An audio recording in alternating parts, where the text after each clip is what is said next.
The House of Representatives overwhelmingly approved a resolution yesterday condemning hateful expressions of intolerance. Did you see that? They condemned white supremacy. They condemned hate against African Americans, Native Americans, and other people of color, including Jews, Muslims, Hindus, Sikhs, immigrants, and others. Or at least they passed something. Representative Ilhan Omar, who set the whole ruckus off, even released a statement praising herself for raising the issues for what she called an historic day. It's the first time, she wrote, that we have voted on a resolution condemning anti-Muslim bigotry in our nation's history. You know, human beings have an elaborate system of defense mechanisms shielding us from the more devastating realities of life. We convince ourselves that we won't die, that we won't get old, that we have cured diseases of the body and the spirit, that humanity is on an uninterrupted march towards perfection. We convince ourselves that I am the exception to the rule. I am not subject to the laws of nature. I am not prejudiced. I am not intolerant. We convince ourselves, because we so want to be convinced, that our generation is different from all who preceded us. For Jews, we convince ourselves that the one silver lining of anti-Semitism, culminating in the genocide of a third of our people, is that finally anti-Semitism has been eradicated. Europe is different now. The French and the Germans and the Italians and the British and the Austrians and the Dutch, they've learned the lessons. We convince ourselves that we, today, our generations, are not really part of history. That somehow we stand above and study history as an academic exercise, as if it doesn't have anything to do with our current conditions. But what is the evidence of that? Why should anyone think that 3 generations after the worst explosion of Jew history of Jew hatred in the history of civilization, that somehow we are at the end of history? Anti-Semitism is a relic of the ancient and primitive past. If you join our synagogue's mission to Western Europe in October, you will forever be disabused of that dangerous notion. Because most of us are liberals, we convince ourselves that anti-Semitism is a disease of the right, not the left. How can there be anti-Semitism in people who believe what we believe? Tolerance, respect, mutual recognition, reason, science, evidence. To be clear, anti-Semitism is a virus that has no known cure. It is forever mutating. If after the Holocaust, it is no longer acceptable for a European to say, I hate Jews, he can now say, I hate Israel, the nation state of the Jews. If a progressive can no longer say, Jews have hypnotic omnipotence, drugging the sensibilities of society, she can now say, Israel has hypnotized the world. Do not be confused.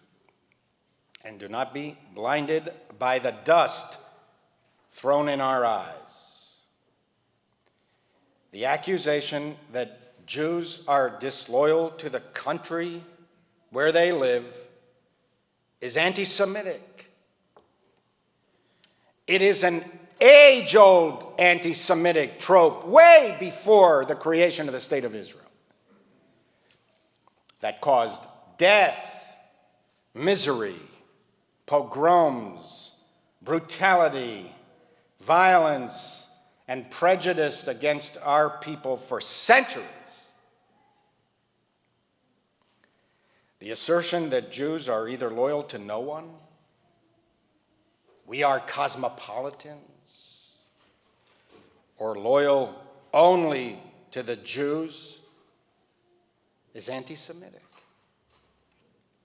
It is an age-old anti-Semitic trope, way before the creation of the State of Israel, used against our people for centuries. To say that Jews love money more than other people, to say that for Jews it's all about the Benjamins, that Jewish wealth controls foreign and domestic policy, is anti-Semitic. It is an age-old anti-Semitic trope used against our people for centuries. To accuse Israelis of being Nazis, to attack Zionism not for its excesses, but for its very essence, as fascist, is anti-Semitic. In some circles, the word Zionism has become a euphemism for racism. Try as they might, it does not wipe the stain that clings to Europe for perpetrating the Holocaust. You cannot assuage your own guilt by devising the canard that when the Jews have power, you see, they behave just like Nazis. What a horrific blood libel. These are all anti-Semitic tropes intended to make Israel the Jew of the nations. If you cannot say that Israel has a right to exist, if from among all the nations of the world you believe that only the Jewish nation should not exist, it's anti-Semitic. Of course, criticism of Israel, even if unfair, is legitimate. I do not know one Jew. I have never met anyone who believes that criticism of an Israeli government or Israeli policy is in and of itself, on its face, anti-Semitic. How could that be? Jews ourselves are the fiercest critics of Israeli policies. In opposing the original resolution that focused on anti-Semitism, Senator Bernie Sanders said, "We must not equate anti-Semitism with legitimate criticism of the right-wing Netanyahu government in Israel. What I fear is going on in the House is an effort to target Congresswoman Omar as a way of stifling that debate." Oh, come on. Congresswoman Omar was not taking the Israeli government to task. She said that Israel is hypnotizing the world. She said it's all about the Benjamins. She implied that American Jews are disloyal to America for supporting Israel. They're so thin-skinned. They're so defensive. They make themselves out as if they are ripping the blindfold off the eyes of the hypnotized political or academic establishment. Get a grip. Do not give yourselves more credit than is due. You think you're speaking truth to power in the spirit of the Hebrew prophets by criticizing Israel? Please. As Golda Meir said of people whom she thought were unduly self-deprecating, don't be so humble. You're not so great. In progressive circles nowadays, criticizing Israel is de rigueur. It requires no special courage. It would be courageous to stand in front of a progressive crowd nowadays and speak positively of Israel. No sane person would contend that supporting Palestinians, favoring self-determination for Palestinians, advocating for their civil and national rights is anti-Semitic or even anti-Israel. I believe these things.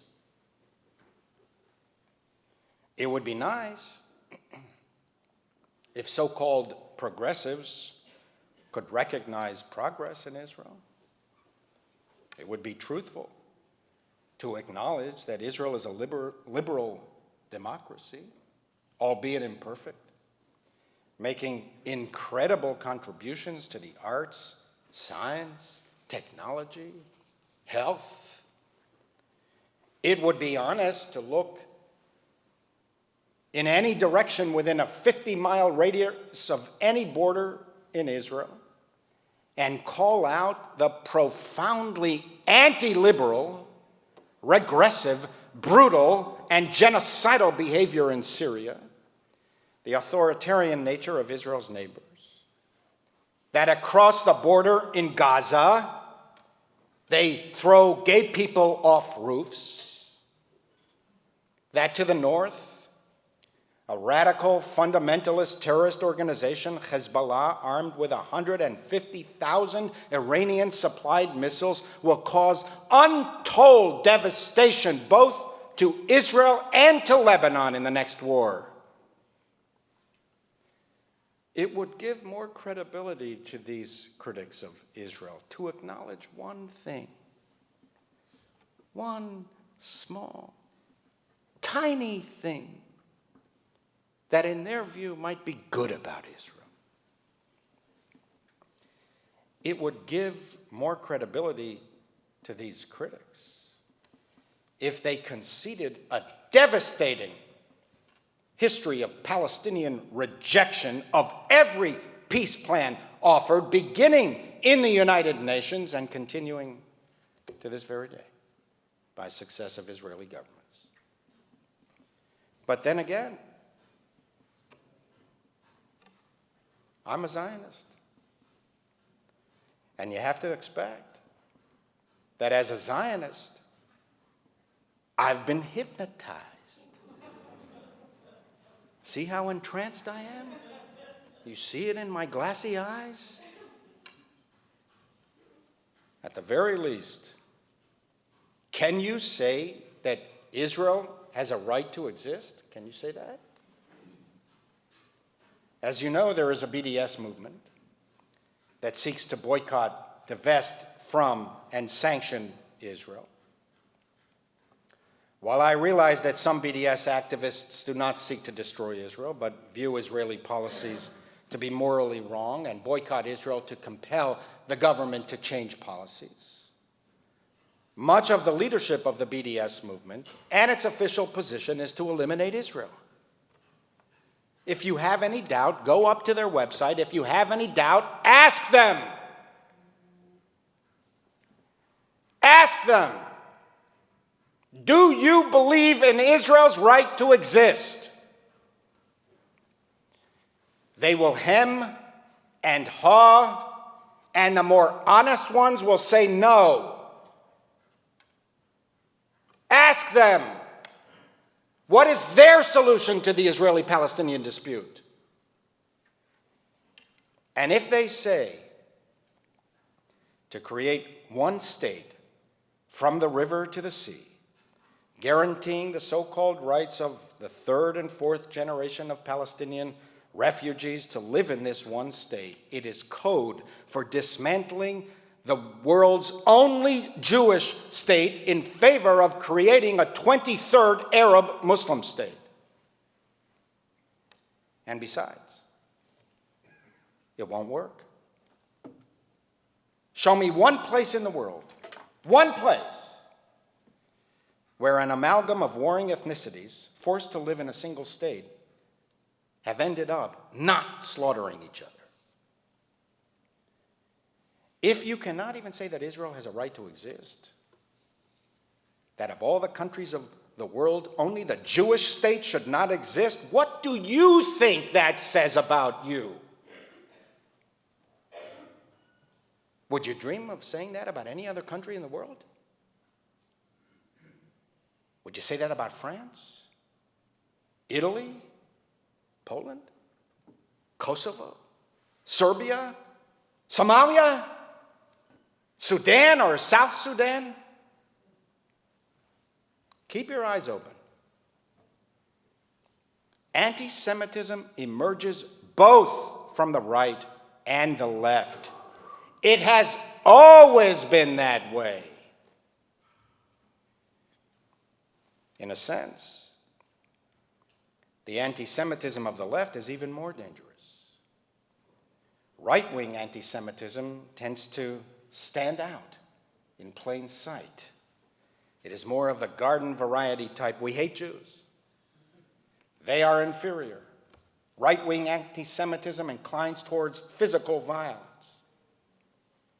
The anti-Semitism of the left is camouflaged by the rhetoric of human rights, anti-colonialism, liberalism, white privilege, tends to be expressed nowadays through hatred of Israel. And starting there, hatred of Israel, it then, in pursuance of this obsessive, mad hatred of Israel, often stumbles into anti-Semitic rhetoric and actions. Anti-Israel expressions on campus have led to straight-up verbal and physical abuse of Jewish students.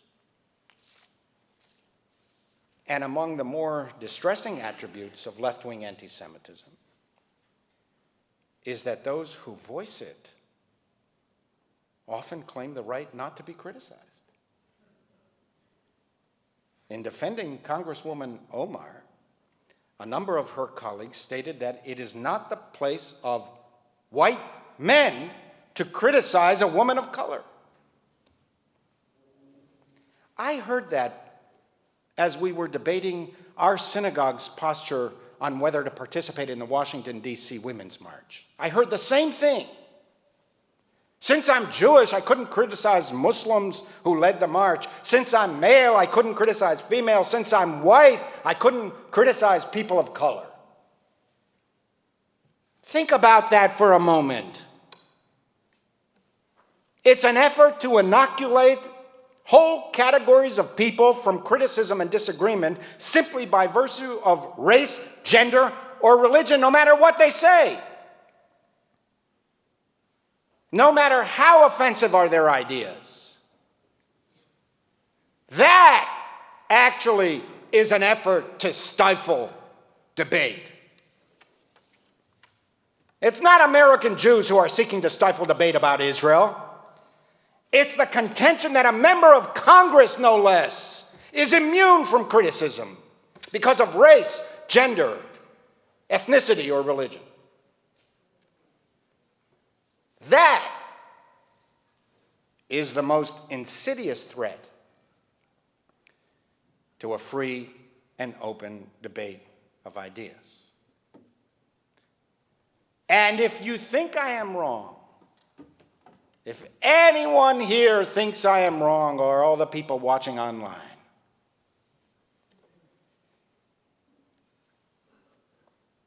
you are welcome to criticize me. Anyone. Jew or Gentile, white or persons of color, straight or gay, female or male, young or old, you are free to criticize me. I am in public life. That is the nature of public life. But if you want to criticize me, you'll have to stand in line behind the thousands of others. Congresswoman Omar has herself been the target of hate and Islamophobia. It is reprehensible. We utterly condemn it as dangerous and un-American behavior. And that, perhaps, is the greatest sadness of all. We should actually be allies in the struggle against bigotry, hatred, prejudice, and discrimination. The virus that causes anti-Semitism is the same disease that causes Islamophobia, racism, and misogyny. The only way to make progress is for good people to join in common cause for the betterment and the upbuilding of our world.